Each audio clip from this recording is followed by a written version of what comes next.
is this? I am an emissary. With news from the King of Rome? For the King of the universe. Is it to be peace then? The greatest peace of all, I pray. Stop the riddles. Is it yes or no? It's neither. He isn't sent by their leader. Isn't that right? No, I come for Christ. I come to preach. I come for peace. It's an insult.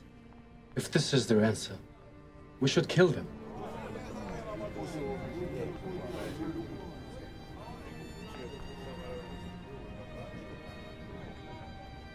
Come. Sit with me. Bring them some food.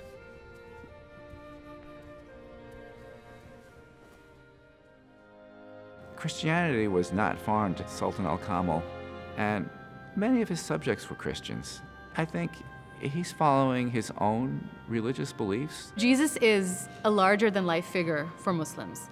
Jesus appears in the Quran, Jesus appears in Islamic literature, Jesus is everywhere for Muslims.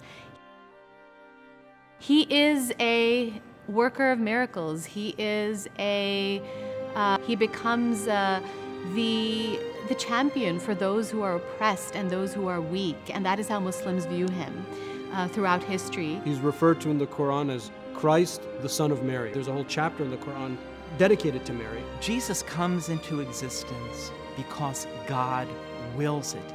In the way God wills Adam into existence, God wills Jesus into existence. Kun fayakun, says the Quran. Be. And it is. Despite all this, the Muslim Jesus doesn't always give Muslims an entry point into the aspects of Jesus that are central to Christian devotion. In the Muslim tradition, he is not crucified. Different from Christian theology, Jesus is not a salvific figure. That is, he doesn't come in order to save humanity in the way Christianity speaks. Jesus is a prophet in Islam. All of the prophets in Islam come with the same essential message: worship the one true God.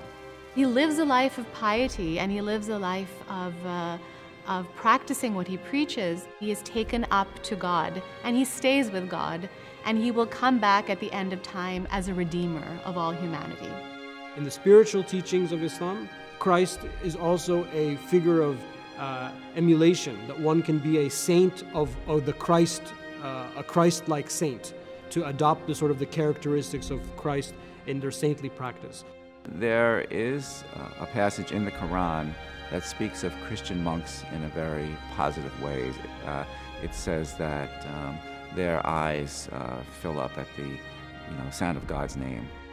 Islam says more about Jesus than any religion other than Christianity.